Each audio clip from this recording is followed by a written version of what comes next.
قید خانہ تھا شام کا، اور آپ تہجد کی نماز ہمیشہ کھڑے ہو کے پڑھتی تھی، آپ بیٹھ کے پڑھ رہی تھی. جی. تو امام زین العابدین نے پوچھا کہ پھوپھی جان کیا بات ہے، آپ آج تہجد کھڑے ہو کے نہیں پڑھ سکی؟ کہنے لگی سفر میں میری جو روٹی تھی اتنی کم ہوتی تھی، میں بچوں کو کھلا دیتی تھی، اور بھوک کی وجہ سے ایسا ہی میری یہ حالت ہوگی، میں کھڑے نہیں ہو سکتا. ایسا ہی ہے.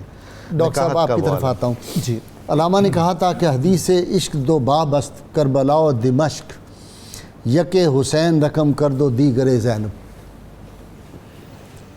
جی گائی صاحب، بالکل سیدہ زینب کے بغیر جو ہے وہ کربلا کا تذکرہ شاید آگے نہ چلتا. لیکن ڈاکٹر صاحب سانس پھول جاتا ہے. یعنی ایسا ہے غائی صاحب کہ امام پاک کا جو کردار ہے، آپ کی جو کنٹریبیوشن ہے، وہ احقاق حق اور ابطال باطل ہے. یعنی کربلا کیا ہے؟ کربلا باطل کو باطل ثابت کرنا اور اس کے مقابل حق کے لیے کھڑے ہو جانا، حق کے لیے ہر چیز لٹا دینا، یہ حسینیت ہے.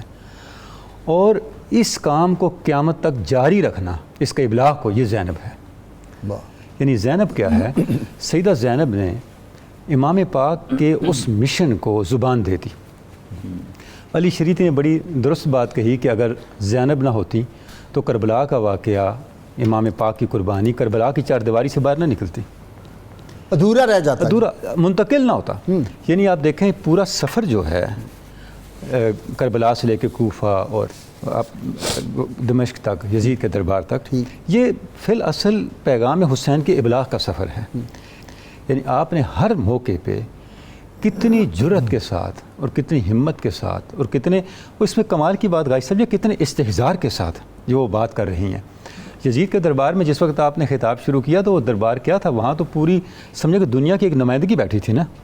سفیر تھے، عرب کے نمائندے تھے، عجم کے نمائندے تھے، فوج کے سپہ سالار تھے، کتنے ہر طبقے کے لوگ تھے. اور شام کے اور دمشق کے بڑے لوگوں کو تو خود یزید نے بلا رکھا تھا تاکہ وہ اپنی فتح کا جشن منائے.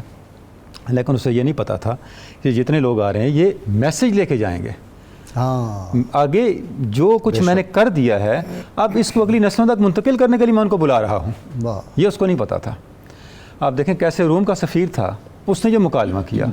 تو یہ جو ساری چیزیں تھیں، یہ سارا اہتمام کیا تھا؟ اس اہتمام کو سیدہ زینب نے امام پاک کے پیغام کے ابلاغ کے لیے استعمال کر لیا. اس نے انتظام قدرت نے کیا. اس کے عقل پہ پردہ پڑ گیا، اس کو تو چاہیے نہیں تھا بندے بلاتا، چاہیے ہی نہیں تھا، وہ تو اکیلے سارا. آپ تصور کریں. اور گائی صاحب آپ نے جیسے انٹرو میں بھی فرمایا کہ کسی خاتون کے اعصاب کا اتنا فولادی ہونا اور ایسی حالت میں بھی فنڈامنٹلز پہ کھڑے ہونا، اپنے مقصد پہ کھڑے ہونا. آپ دیکھیں آپ نے خطبہ کہاں سے شروع کیا؟ آپ نے سورہ روم کی آیت نمبر 10 سے شروع کیا، جس میں اللہ رب العزت نے ارشاد فرمایا، یعنی انہوں نے کہا کہ ثم کان عاقبۃ الذین اساءوا السوء ان کذبوا بآیات اللہ وکانوا بها یستہزئون. یزید تمہیں پتہ ہے تمہارا انجام کیا ہے؟ تمہارا انجام وہی ہے جو قرآن مجید نے کہا ہے، اور اللہ نے سچ کہا ہے کہ جن لوگوں نے برائی کی ان کا انجام برا ہے، اس سبب سے کہ وہ آیات الہی کو جھٹلاتے تھے اور آیات الہی کے ساتھ مذاق کرتے تھے. اور یہ سیدہ نے آیت، اب دیکھیں آیت کیسی پڑھی. اس آیت کی ڈائریکٹ ریلیونس ان اشعار کے ساتھ جو اشعار یزید نے پڑھے تھے. اچھا دیکھیں نا، سیدہ کا خطبہ تو یزید کے اشعار کے بعد شروع ہوا. بالکل ٹھیک. وہ اشعار کیا تھے؟ غزوہ احد کے موقع پہ جو کفار مکہ تھے ان کی طرف سے جو اشعار پڑھے گئے، اور یزید نے اس کے اوپر جو اپنا کمنٹ کیا کہ اگر آج میرے آبا و اجداد زندہ ہوتے تو وہ خوش ہوتے اور مجھے دعائیں دیتے کہ میں نے یہ کچھ کر دیا. تو بعین ہی گویا یزید نے جٹلایا اللہ کے وعدوں کو، اسلام کے پیغام کے حق ہونے کو، اللہ کی کتاب کو. اب دیکھیں اس سے ریلیونٹ آیت سیدہ نے پڑھی واہ واہ براہ راست، واہ واہ، اور اس کی نفی اپنے الفاظ سے نہیں کی، قرآن حکیم سے کی.